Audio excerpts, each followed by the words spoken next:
نحمده ونصلي على رسوله الكريم أما بعد أعوذ بالله من الشيطان الرجيم بسم الله الرحمن الرحيم يا أيها الذين آمنوا لا تدخلوا بيوتا غير بيوتكم حتى تستأنسوا وتسلموا على أهلها ذلكم خير لكم لعلكم تذكرون صدق الله العلي العظيم அல்லாஹ்வுடைய பெரும் கிருபையால் 15வது தராவி துறவை தொழுது விட்டு அமர்ந்திருக்கிறோம். அல்லாஹ் நம்மளுடைய தராவி துறவையை கபூல் செய்வானாக. நாம் நோற்று நோன்புகளை அல்லாஹ் ஏற்றுக்கொள்வானாக. மீதமுள்ள காலங்களில் ஆரோக்கியமாக நோன்பு வைப்பதற்கும் இபாதத்து செய்வதற்கும் அல்லாஹ் தௌஃபீக் செய்வானாக. ஏறத்தாழ 18 முக்கால் ஜுஸுகள் ஓதி முடிக்கப்பட்டிருக்கிறது.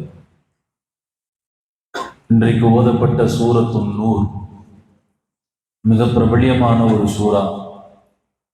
அல்லாஹ் நிறைய ஒழுக்கங்களை குறித்து இந்த சூறாக்களிலே பேசுகிறான்.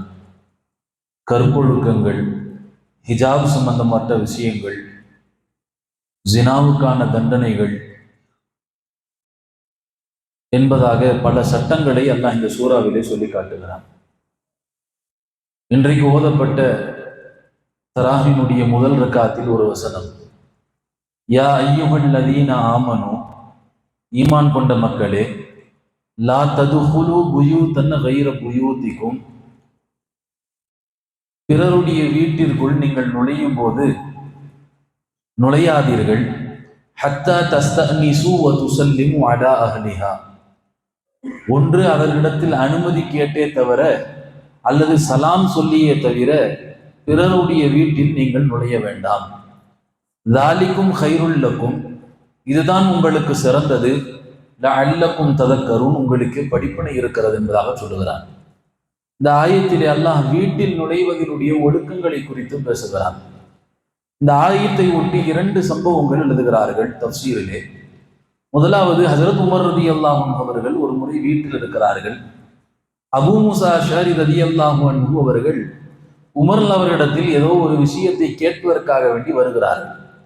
வந்து கதவை தட்டுகிறார்கள். முதலாவது முறை சலாம் சொல்லுகிறார்கள். உமர் அவர்கள் பதில் தரவில்லை. 2வது முறையும் சலாம் சொல்லி அனுமதி கேட்கிறார்கள், பதில் இல்லை. 3வது முறையும் சலாம் சொல்லி அனுமதி கேட்கிறார்கள், பதில் இல்லை. ஒரு கட்டத்தில் அபூ மூஸா அஷ்அரி ரலியல்லாஹு அவர்கள் திரும்பி சென்று விடுகிறார்கள். கொஞ்ச நேரம் கழித்து உமர் அவர்களுக்கு சிந்தனை வருகிறது, அபூ மூஸா வந்து அனுமதி கேட்டாரே, நம்ம அனுமதி கொடுக்கவில்லை என்று சொல்லி உடனே தன்னுடைய அடிமையிடத்தில் சொல்லி அபூ மூஸாவை அழைத்து வாருங்கள் என்று சொல்லப்படுகிறது. இப்போ அபூ மூஸா அஷ்அரி அவர்கள் வருகிறார்கள். வந்து உமர் அவர்கள் கேட்டார்கள், அனுமதி கேட்டீர்களே, உடனே சென்று விட்டீர்கள், என்ன காரணம்? அபூ மூஸா அஷ்அரி அவர்கள் சொன்னார்கள், நான் 3 முறை அனுமதி கேட்டேன். அனுமதி கேட்ட பிறகு நீங்கள் அனுமதி தரவில்லை, எனவே நான் சென்று விட்டேன். ஏனென்று சொன்னால் பெருமானார் ஸல்லல்லாஹு அலைஹி வஸல்லம் அவர்கள் சொல்லியிருக்கிறார்கள், 3 முறை அனுமதி கேட்ட பிறகு பெருமானார் அனுமதி கிடைக்கவில்லையானால் நீங்கள் அந்த இடத்தில் இருந்து சென்று விட வேண்டும் என்று சொல்லியிருக்கிறார்கள் என்பதற்காக வேண்டி நீங்கள் அனுமதி தராத காரணத்தினால் நான் சென்று விட்டேன் என்பதாக சொன்னார். இப்போ உமர் அவர்கள் சொன்னார்கள், இந்த சம்பவம், இந்த ஹதீஸ் உண்மையா என்பதாக அபூ மூஸா அஷ்அரி கேட்கிறான்.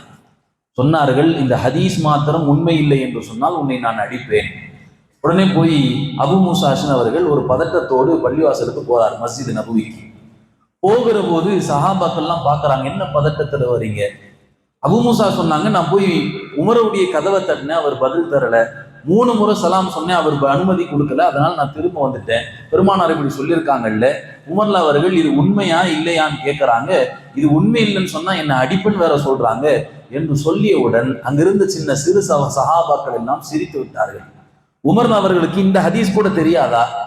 உடனே அங்கிருந்து அபூ சயீத் அல் குத்ரி என்கிற சஹாபி, நான் இதற்காக வேண்டி சாட்சி சொல்லுகிறேன் என்று சொல்லி அபூ மூஸா அஷ்அரி அவர்களும் அபூ சயீத் அல் குத்ரி அவர்களும் 2 பேரும் ஹஜ்ரத் உமர் அவர்களிடத்தில் வருகிறார்கள்.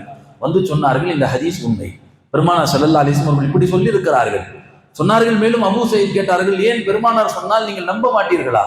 அல்லாஹ்வுடைய தூதர் சொல்லுகிறார்கள், நீங்கள் நம்புவதற்கு என்ன வந்தது என்று கேட்கிற போது உமர் அவர்கள் சொன்னார்கள், இல்லை, ஒரு ஹதீஸை எல்லாரும் அதை ஏற்றுக்கொள்ள முடியாது, ஹதீஸினுடைய தரம் குறைந்துவிடும் என்று சொல்லிவிட்டு சொன்னார்கள். எனவேதான் நான் ஆதாரத்தை கொண்டு வருமாறு சொன்னேன் என்பதாக சொன்னார்கள். இப்போ அபு மூசா அல் அஷ்அரி அவர்கள் சொல்லுகிறார்கள், அனுமதி தராவிட்டால் அங்கிருந்து திரும்பி வந்து விட வேண்டும். இதுதான் ஹதீஸ். அதைத்தான் அல்லாஹ் இன்றைக்கு ஓதக்கூடிய வசனத்தில் சொல்லுகிறான். ஒரு வீட்டினுடைய கதவை தட்டுகிறீர்கள், அங்கே அனுமதி தரப்படவில்லை என்று சொன்னால் அங்கிருந்து திரும்பி வந்து விட வேண்டும். இதுதான் வீட்டில் நுழைவதனுடைய ஒழுக்கங்கள். மேலும் பெருமானா ஸல்லல்லாஹு அலைஹி வஸல்லம் அவர்களுக்கும் இப்படி ஒரு கட்டத்தில் நடந்திருக்குது. சஅத் இப்னு உபாதா என்கிற ஒரு சஹாபி அல்லாஹ்வுடைய தூதர் போய் கதவை தட்டுறாங்க. கதவை தட்டுகிற போது அனுமதி கொடுக்கல, சலாம் சொல்றாங்க பெருமானா ஸல்லல்லாஹு அலைஹி வஸல்லம் அவர்கள். சஅத் இப்னு உபாதா வீட்டுக்குள்ள இருந்து கொண்டு அந்த சலாத்திற்கு லேசான முறையில பெருமானாருக்கு கேட்காத விதத்தில் சலாத்திற்கு பதில் சொல்றாங்க. சலாம் என்பது ஒரு துவா. அது பெருமானார் சலாம் சொல்லுகிற போது அது துவா கிடைக்கிறது. அந்த துவாவிற்கு வீட்டுக்குள் இருந்து கொண்டு சஅத் இப்னு உபாதா ஆமீன் சொல்லி கொண்டிருக்கிறார்கள். முதல் முறை சலாம் சொல்றாங்க, இரண்டாவது முறை சலாம் சொல்றாங்க, மூன்றாவது முறை சலாம் சொன்னாங்க. ஒரு கட்டத்தில் பெருமானார் ஸல்லல்லாஹு அலைஹி வஸல்லம் அங்கிருந்து கிளம்புகிறார்கள். உடனே தன் மகனை அழைத்து சொன்னார்கள், பெருமானார் அவர்களை அழைத்து வாருங்கள். நபி ஸல்லல்லாஹு அலைஹி வஸல்லம் அவர்கள் அதற்கு பிறகு அழைத்து வரப்பட்டதை சொன்னார்கள், யா ரசூலுல்லாஹ், நீங்கள் சொன்ன சலாம் எனக்கு கேட்டது, ஆனால் நான் மெதுவாக பதில் கூறினேன், உங்களுடைய துவா கிடைக்க வேண்டும் என்பதற்காக வேண்டி. இப்போ பெருமானார் ஸல்லல்லாஹு அலைஹி வஸல்லம் வீட்டுக்கு வருகிறார்கள், தண்ணீர் புகட்டப்படுகிறது, அவர்களுக்கு உணவு அளிக்கப்படுகிறது. பெருமானார் ஸல்லல்லாஹு அலைஹி வஸல்லம் உணவை எல்லாம் சாப்பிட்டு விட்டு அங்கே துவா செய்து விட்டு கிளம்புகிறார்கள். இப்போ சொல்ல வருகிற விஷயம், ஒரு வீட்டிற்குள் அடுத்தவர்களுடைய வீட்டிற்குள் நுழைகிற போது அனுமதி கேட்டுவிட்டு நுழைய வேண்டும் என்று ஒரு செய்தி இருக்கிறது. இன்னொரு செய்தி என்ன என்று சொன்னால், உங்களுடைய வீட்டுக்குள் நுழைந்தாலும் நீங்கள் அனுமதி கேட்டுவிட்டு செல்லுங்கள்.